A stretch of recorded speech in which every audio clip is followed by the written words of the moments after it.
When my daughter-in-law told me to leave, I smiled instead of crying. It wasn't a smile of happiness. It wasn't a smile of victory. It was the quiet, sad smile you get when you finally see the truth. It was the smile that comes when your heart breaks so completely. There are no more tears left to cry. It was the end of a long, painful road. A road that started with so much love and hope. I looked at her standing there in the doorway of the house I helped my son buy. Her arms were crossed. Her eyes were cold. And behind her, in the shadows of the hallway, was my son. My Michael. The little boy I used to sing to sleep. The man I raised to be kind and strong. He wouldn't even look at me. He called me a stranger. That word. It echoes in the quiet moments of my life even now. A stranger. After all the years, all the sacrifices, all the love. To your own child, you become a stranger. This is my story. It's not a loud or angry story. It's a quiet one, filled with the soft sounds of a home that used to be happy. The clinking of coffee cups in the morning. The rustle of newspaper. The sound of my son's laughter. And then the louder, harsher sounds that replaced them. The slamming of a door. The whisper of lies. The silence of a broken heart. I want to tell you how it happened. Not to place blame, not anymore. But to understand. To find the lesson in the heartbreak. And maybe, just maybe, to find my way back home. My world for the longest time was a small, cozy one. It revolved around two people. My husband, Robert, and our son, Michael. We lived in a little blue house with a big oak tree in the front yard. Robert built a tire swing on one of its branches for Michael. That swing saw so much joy. Life wasn't always easy. Robert worked long hours at the factory. I took in sewing and mending from the neighbors. We didn't have much, but we had enough. We had each other. Our home was filled with the smell of fresh bread and the sound of old records playing on a Saturday afternoon. Michael was our miracle. He was a quiet boy with a serious face and a heart that felt everything deeply. He was the kind of child who would rescue a fallen bird and spend days trying to nurse it back to health. He would share his lunch with the kid who had forgotten theirs. I remember watching him sometimes, my heart so full of love it felt like it would burst. I loved being a mother. It was my greatest joy. Reading to him at night. Helping him with his homework. Listening to his dreams and his fears. Robert and I, we tried to build a fortress of love around him. A safe place where he would always know he was cherished. Then when Michael was just 16, the unthinkable happened.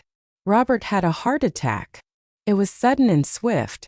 One day he was here laughing at the kitchen table. The next day he was gone. The world went quiet. The color seemed to drain from everything.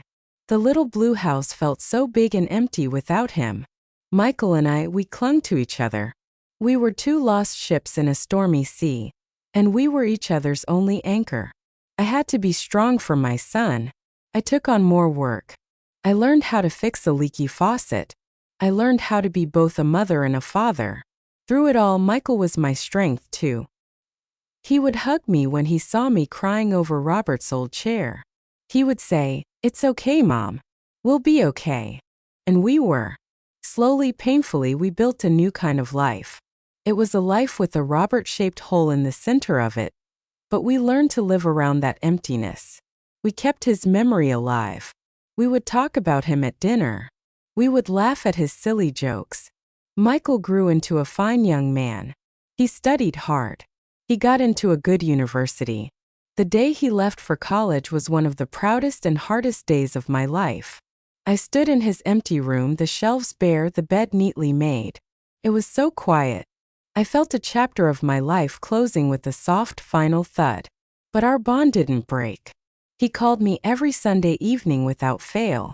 We would talk for an hour. He would tell me about his classes, his friends, his life. I would tell him about the neighbors, the garden, the silly things the cat had done. Those calls were my lifeline. Then, during his final year of university, he called me, and his voice was different. It was brighter, lighter. It had a spark I hadn't heard in a long time. "Mom," he said, a shy smile in his voice. "I've met someone. Her name is Chloe." The first time I met Chloe, I tried so hard to love her. Michael brought her home for a weekend. I cleaned the house from top to bottom. I baked his favorite cookies. I was a bundle of nerves. I wanted so badly for her to like me. For her to see the home and the love that had shaped my son. She was beautiful. There was no denying that. She had long dark hair and big, expressive eyes. She was polite, well-spoken. She called me Mrs. Miller. She complimented my home, my cooking. But there was something, a distance, a coolness. Her smiles never quite reached her eyes. When I hugged her hello, her body was stiff, unyielding. I told myself I was being silly, a mother being overly protective. I told myself to give her a chance. We had a nice weekend. On the surface, everything was perfect. We went for a walk in the park. We had a lovely dinner. But I noticed little things. I saw how she would subtly correct Michael. If he was telling a story, she would interrupt with, "No, honey, it was Tuesday, not Wednesday." Or, "You're forgetting the best part." It was small, but it felt like she was shaping his narrative, controlling his memories. I saw how she looked at our family photos. There was a blankness in her expression. No curiosity, no warmth. It was as if she was studying artifacts from a life she didn't plan to be a part of for long. When they left on Sunday, Michael pulled me into a tight hug. "So," he whispered, his voice full of hope, "what do you think?" "She's lovely, Michael," I said, and I meant it. I wanted to mean it. "I'm so happy for you." He beamed. And that was enough for me. They got engaged 6 months later. I was thrilled for them. Of course I was. But a small, quiet worry had begun to nest in the back of my mind. During the wedding planning, I felt myself being gently pushed to the sidelines. Chloe had very specific ideas. Modern ideas. She didn't want any of the old-fashioned traditions I suggested. She didn't want my lace veil, which my own mother had worn. She didn't want the simple, rustic venue I thought would be lovely. Every time I offered a suggestion, she would smile that thin, polite smile and say, "Thank you, Mrs. Miller, but we have it covered." Or, "That's so sweet, but we're going for a different aesthetic." The "we" always felt like it meant her and her mother. Her mother was constantly involved, making decisions, taking charge. I felt like a guest at my own son's wedding. An unimportant guest. I didn't say anything. I didn't want to be the difficult mother-in-law.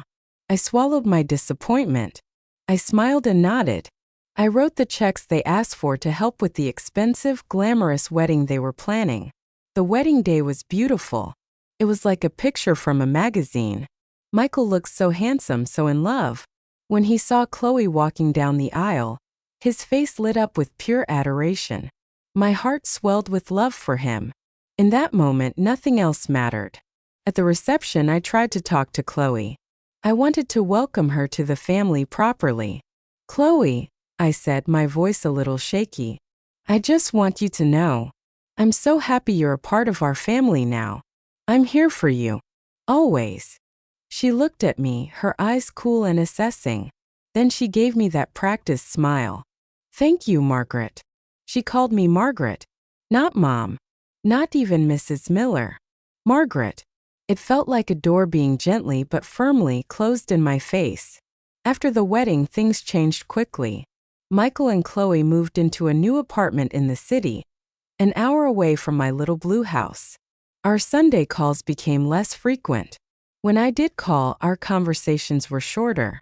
"We're just really busy, Mom," Michael would say. "Work is crazy. You know how it is." I did know. I tried to be understanding. I didn't want to be a burden. The first time I visited their new apartment, I felt like I was walking on eggshells. Everything was pristine, modern, and white. It didn't feel like a home. It felt like a showroom.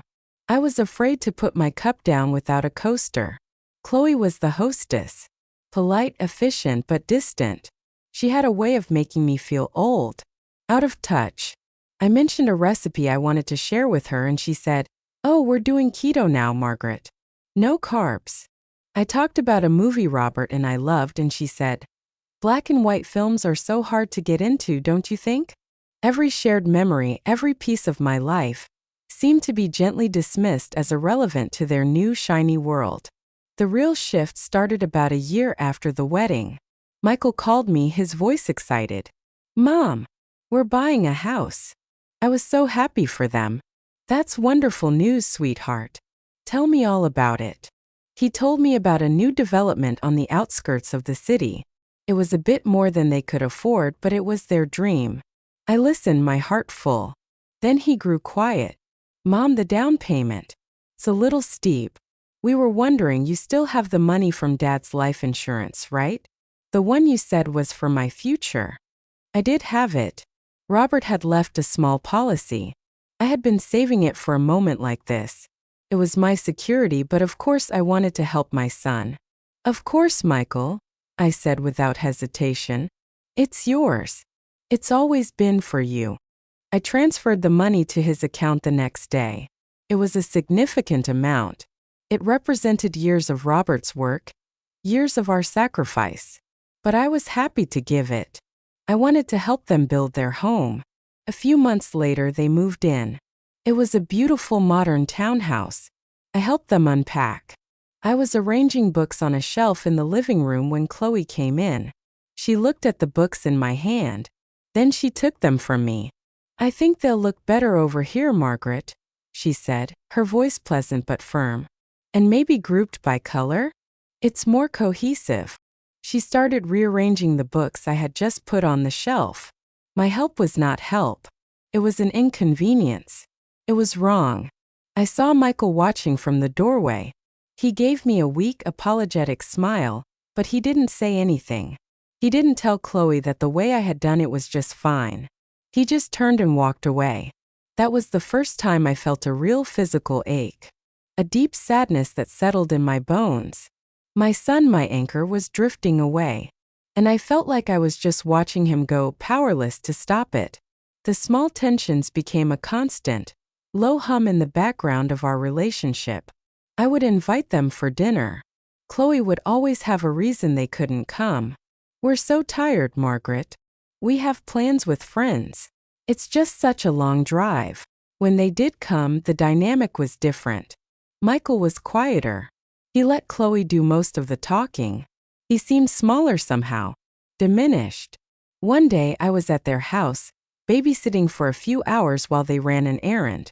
I decided to make my famous chicken soup for them. I thought it would be a nice surprise. I was in their kitchen chopping vegetables, feeling useful and happy for the first time in a long while. They came home earlier than expected. Chloe walked into the kitchen and stopped. Her eyes scanned the counter, the pots, the ingredients. Her face fell. "What's all this?" she asked, her voice flat. "I'm making you some soup," I said, smiling. "I know you've both been busy. I thought you could use a home-cooked meal." She didn't smile back. "Margaret, we have a very specific meal plan for the week. I've already prepped everything. And we're watching our sodium intake. Homemade soup is very kind, but it doesn't really fit." She started quietly putting my ingredients away, as if my effort was a mess that needed to be cleaned up. Michael stood behind her, looking uncomfortable. "Mom, it's really nice of you. But Chloe's right. We're trying to be healthy." I just nodded. I finished cleaning up my mess. I left soon after, the smell of the unfinished soup clinging to my clothes. A sad reminder of a kindness that was no longer wanted. The worst part was the whispering. I started to notice it during family gatherings. Chloe would lean in and whisper something in Michael's ear. His face would change. He would look at me, and a shadow would pass over his eyes. A look of doubt, of suspicion. I didn't know what she was saying. I had no way to fight it. It was a silent war, and I didn't even know the battlefield. Then, one rainy afternoon, the conflict stopped being quiet. It was Michael's 30th birthday. I wanted to do something special for him. I knew a big party with their friends was planned for the weekend, but I wanted my own, small celebration with him. Just the two of us, like old times. I called him. "Michael," I said, "for your birthday, how about you come over? Just for lunch. I'll make all your favorites. Meatloaf, mashed potatoes, chocolate cake. We can just talk. What do you say? There was a long pause on the other end of the line. I could hear muffled voices. He was talking to Chloe. He came back on the line. His voice was strained. Mom, that sounds great. But Chloe and I have a lot going on. Maybe another time. My heart sank. Oh, of course. I understand. But I didn't understand. Not really. A few days later, I decided to drop off his gift at his house. I didn't call ahead. Maybe that was my mistake. Or maybe it was the moment the truth had to come out. I parked my car and walked up to the front door. I could hear raised voices from inside. It was Michael and Chloe. They were arguing. My first instinct was to leave to give them privacy. But then I heard my name. It's always about what your mother wants. Chloe's voice was sharp, angry. The lunch, the constant calls. She doesn't respect our boundaries, Michael. She never has. She's just being kind, Chloe, Michael said, but his voice was weak. Defeated. Kind? Is it kind to make you feel guilty for building your own life? Is it kind to interfere? She gave us that money for the house, but let's be honest, Michael, she holds it over us. It wasn't a gift. It was a way to control you. To make sure she always had a key to our door.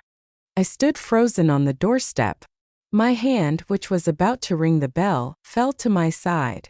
Control? Guilt? I felt the world tilt. Was that really what they thought of me? She's just lonely, Michael said, and his words cut deeper than Chloe's anger. We all get lonely, Michael. That's not our problem to solve. She needs to get her own life. She's suffocating you. She's suffocating us. I couldn't listen anymore. I felt like a thief, eavesdropping on a private conversation that was tearing my soul apart. I placed the gift on the doorstep, a photo album I had painstakingly put together, filled with pictures of him and his father, and I turned to leave. Just as I did, the door swung open. Chloe stood there. Her face was flushed with anger. Michael was behind her, his shoulders slumped. He looked shocked to see me. There was a long, terrible silence. Margaret, Chloe said, her voice cold as ice. How long have you been standing there? I just came to drop off a gift. I whispered, my voice trembling. I heard. I'm sorry, I'll go. I turned to leave, but Michael spoke. Mom, wait. I looked at him. I looked into the eyes of my son, searching for the boy I knew. But I saw a stranger. A tired, confused man. Chloe didn't let him continue. She stepped forward, blocking his path. No, Michael. This is exactly what I'm talking about. She just shows up. No call. No respect for our space. This is our home. We deserve peace. I looked from her furious face to my son's pained one, and something in me broke. The dam of silence I had built over years of small hurts finally gave way. Peace, I said, my voice quiet but steady. What have I ever done to disrupt your peace, Chloe? All I have ever done is love my son. All I have ever done is try to be a part of your lives. By trying to turn him against me, she shot back, her eyes blazing. I was stunned. What are you talking about? I've seen the way you look at me, she said. I've heard the little comments, the suggestions. You think I'm not good enough for him. You've never accepted me. That's not true, I said, and I meant it with every fiber of my being. I welcomed you. I tried to love you. You tried to own him, she shouted. He's not your little boy anymore, Margaret. He's my husband. The words hung in the air between us, sharp and final. I looked at Michael. Michael, do you believe that? Do you really think I've been trying to control you? He wouldn't meet my eyes. He stared at the floor. His silence was louder than any shout. It was an answer. It was a betrayal that stole the air from my lungs. See, Chloe said, her voice dripping with triumph. He knows. He sees it now. I took a step back. The world was blurry through my tears. I see, I said softly. I see now too. I turned and walked away from my son's house, from the life I thought I was a part of. I got into my car and I drove.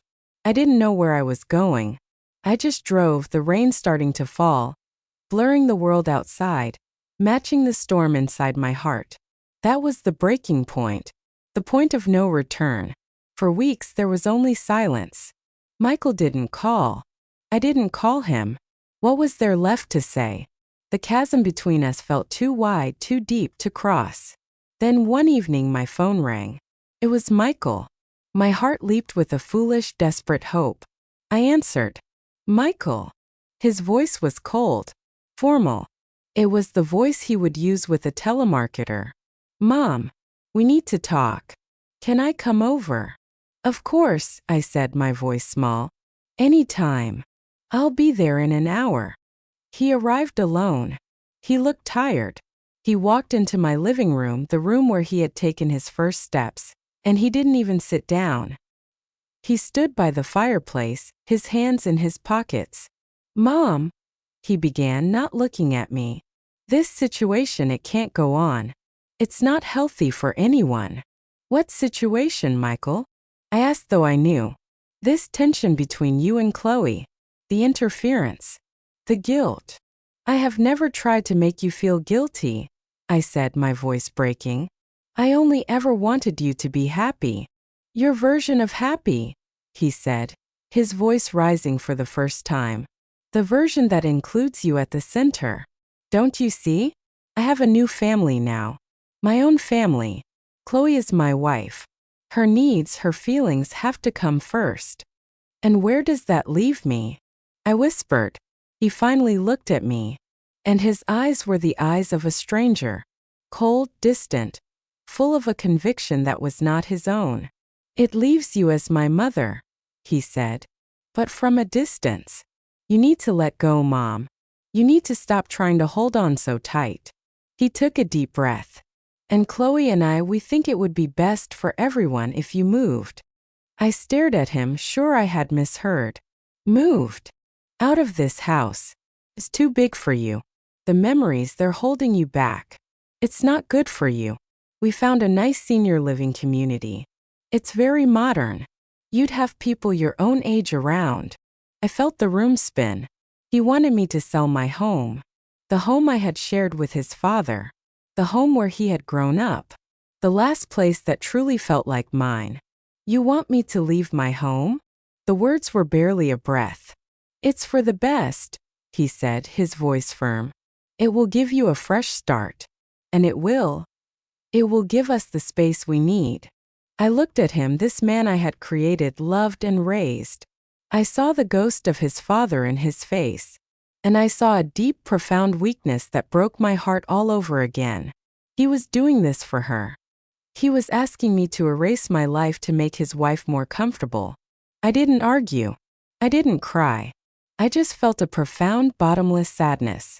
I need to think, Michael, I said softly. He nodded, looking relieved that the conversation was over.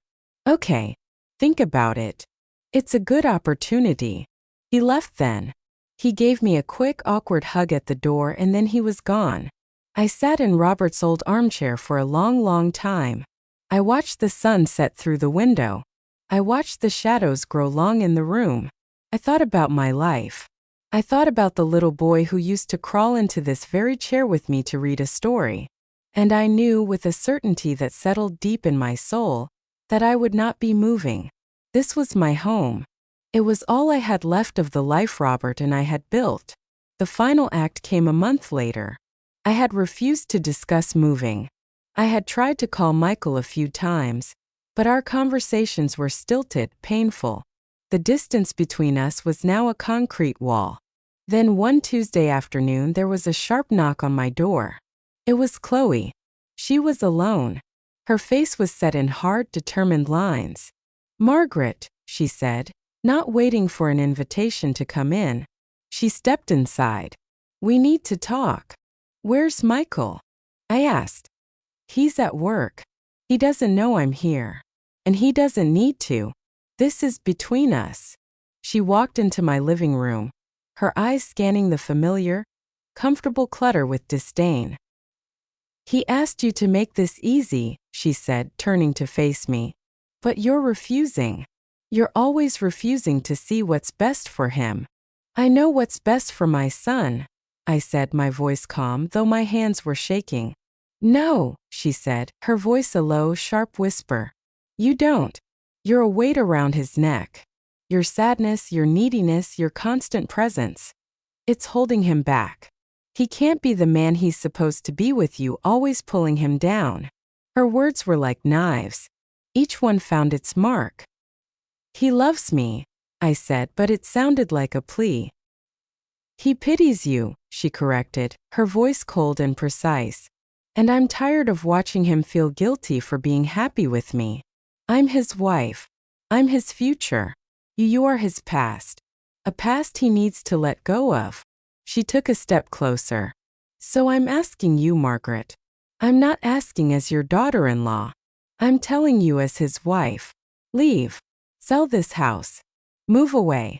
Or you will lose him forever. I looked at her. I saw the absolute certainty in her eyes. She believed every word she was saying. She believed that by loving my son, I was harming him. She had built a world where I was the villain, and she was the heroine saving her husband. And in that moment I saw the whole tragic picture with a terrible, heartbreaking clarity. This wasn't about me. It wasn't even really about Michael. This was about her. Her insecurity. Her need to own him completely and totally. To erase any love that came before hers. And my son, my good kind son, was too weak to see it. Or too in love to care. I felt all the fight drain out of me. What was the point? I could not fight a ghost. I could not fight whispers in the dark. I could not force my son to choose me. If I did, I would lose anyway. So, when my daughter-in-law told me to leave, I smiled instead of crying. It was a smile of surrender. A smile of profound, endless loss. Okay, Chloe, I said, my voice eerily calm. You win. She looked surprised, then triumphant. She hadn't expected it to be this easy. I'll make the arrangements, she said, turning to leave. I'll have a realtor call you. And then she was gone. I stood alone in the middle of my living room. The house was silent. It had never felt so silent before. It was the silence of a future that would never be. The silence of a son who was lost to me. I was still standing there when the phone rang hours later. It was Michael. His voice was frantic, angry. Mom, what did you say to Chloe? She's hysterical. She said you were cold and hateful to her. I closed my eyes. The final lie. The masterstroke. I didn't say anything, Michael, I whispered. Don't lie to me, he shouted, and the sound of his rage was a physical blow. She came over to try and mend things and you attacked her. After everything we've done for you. After everything we've tried to do to include you. Include me? I asked, the sadness so heavy I could barely speak. I can't do this anymore, Mom, he said, his voice cracking with a pain I knew was real, but was directed at the wrong person. I can't be in the middle of this. I have to protect my wife. I have to protect my marriage. I know, I said. There was a long silence. I could hear him breathing heavily. Then he said the words that would echo in my soul for the rest of my days. I don't even know who you are anymore, he said, his voice flat and cold. You're like a stranger to me. And he hung up. The days and weeks that followed were a blur of gray. The pain was no longer sharp. It was a dull, constant ache. A heaviness in my chest that made it hard to breathe. I felt like I was moving through water. Every action slow and difficult. I didn't sell the house. How could I? It was my last connection to a time when I was loved. When I was a wife. When I was a mother. I didn't call Michael. He didn't call me. The silence was absolute. It was the loudest sound I had ever heard. I went through the motions of life. I watered my plants. I went to the grocery store. I watched the leaves change color on the big oak tree in the yard. But I was just a shell. The heart of me was gone. People asked about him. Old friends, neighbors. How's Michael? I never see him around anymore. I would force a smile. He's fine. Very busy with work. I couldn't say the truth. I couldn't say. My son thinks I'm a stranger. The shame was too great. The failure felt too immense. I spent a lot of time in his old room. I would sit on the edge of his bed and look at the posters still on the walls, the trophies on the shelf, the faint pencil marks on the doorframe charting his growth from a little boy to a young man. It was a museum of a life that was over. I thought about Robert. I would talk to him sometimes late at night. What did I do wrong, Robert? Where did I fail? But there were no answers. Only the quiet hum of the refrigerator and the ticking of the old clock in the hallway. The holidays came. Thanksgiving. Christmas. They were the hardest. For 30 years, my home had been the center of these celebrations. The table laden with food. The sound of laughter. Michael helping me in the kitchen. Now there was only silence. On Christmas morning, I sat alone by the tree. A single small gift for myself underneath it. I thought about him opening gifts with Chloe, in their perfect silent house. I wondered if he thought of me at all. I wondered if he felt a pang of sadness, a flicker of a memory. I realized in the deep quiet of that Christmas day that I had two choices. I could let this grief consume me. I could become a bitter, lonely old woman defined by this loss. Or I could try to find a way to live with it, to build a new life around the emptiness. It was the hardest decision I ever made. But I chose to live. Started with small things. I joined a book club at the local library. The first time I went, I was terrified. I barely spoke. But I listened. I heard other people's stories. I realized I wasn't the only one carrying a secret sorrow. I started volunteering at an animal shelter. The dogs and cats didn't care about my past. They were just happy for a kind word, a gentle touch. Caring for them gave me a purpose, a reason to get out of bed in the morning. I reconnected with an old friend from my teaching days. We started having coffee once a week. We would talk about everything and nothing. She never pried. She just offered her presence. It was a gift. Slowly, very slowly, the gray world began to gain a little color again. The ache in my chest didn't go away, but it became a part of me. I learned to carry it. I learned that a heart can be broken and still beat. It can be wounded and still find moments of joy. I thought about Michael every day. But the thoughts began to change. The sharp, stabbing pain of betrayal softened into a deep, abiding sadness. I stopped asking, why did he do this? I started to see his weakness not as a personal attack, but as his own tragedy. He was trapped. Trapped by his love for a woman who needed to own him completely. Trapped by his own desire for a peaceful life. I pitied him. I pitied the man who had to cut out his own mother to please his wife. What a hollow victory that must be. I forgave him. Not for his sake, but for my own. The anger and the bitterness were a poison, and I was the one drinking it. So I let it go. I released him. In my heart, I set him free. I never stopped loving him. A mother's love isn't a switch you can turn off. It's a river that keeps flowing, even when it has nowhere to go. My love for Michael became a quiet, private thing. A love I carried with me like a smooth stone in my pocket. It was there, a constant weight, but it no longer hurt to touch. A year passed. Then two. My life was small, but it was mine. It was peaceful. I had my routines. My friends. The dogs at the shelter. My garden.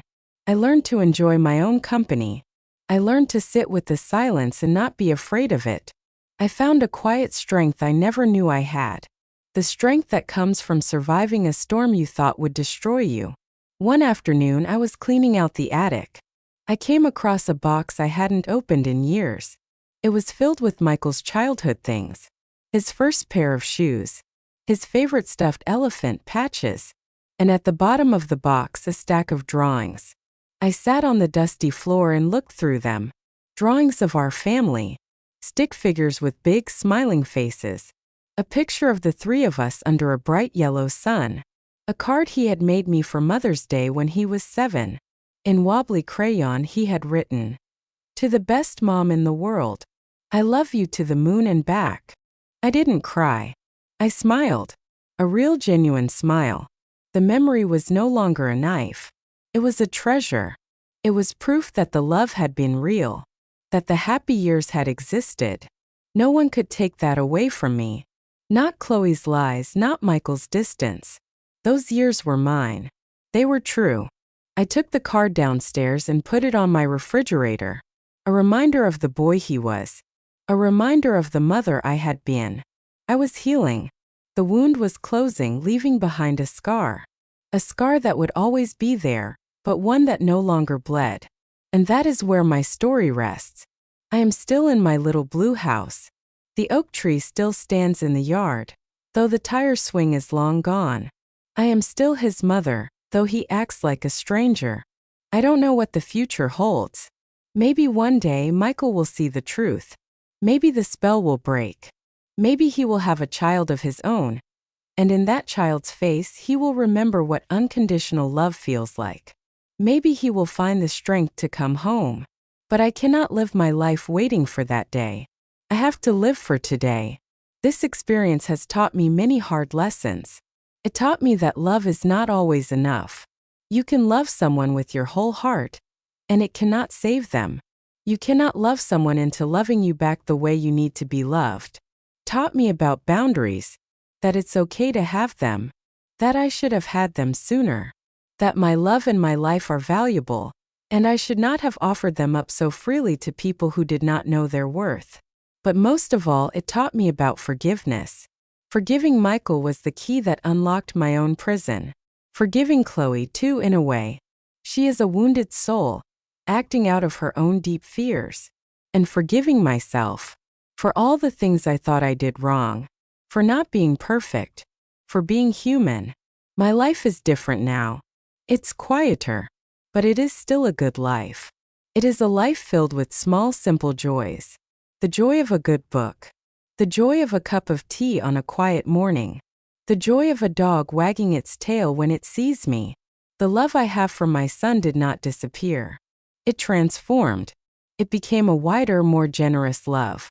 It spilled over onto the people and animals around me. It became a part of the person I am now. A person who is softer, perhaps. A person who understands loss, and therefore understands the preciousness of small moments of connection. If you are listening to this and you are in a similar storm, I want you to know this: you will survive. The pain will not always be this sharp. The weight will not always be this heavy. Hold on to yourself. Remember who you are outside of that relationship. Your value does not disappear because someone else fails to see it. Find your small joys. Plant a garden. Read a poem. Call an old friend. Be kind to yourself. You are going through a grief as real as any death. And finally, learn to let go. It is the hardest and most necessary thing you will ever do. Let go of the anger. Let go of the hope for a different past. Let go of the person who has chosen to walk away. Doesn't mean you stop loving them. It means you start loving yourself enough to peace. My story is not one of a grand reunion. Not yet anyway. It is a story of quiet survival. Of finding a way to breathe when the air has been stolen from your lungs. Of learning to stand on ground that has crumbled beneath your feet. It is the story of a mother's love. A love that is patient. A love that is kind. A love that endures all things, even silence. Even distance. Even betrayal. It is a love that hopes all things. It hopes that somewhere deep down my son still remembers the sound of my lullabies. He still remembers the feel of my hand on his forehead when he had a fever. He still remembers the mother who loved him to the moon and back. And maybe, just maybe, that memory will one day lead him home. Until then, I will be here. In my little blue house. Living my life. Carrying my love for him like a quiet, steady flame in my heart. A flame that no wind, no storm, no whisper in the dark can ever extinguish.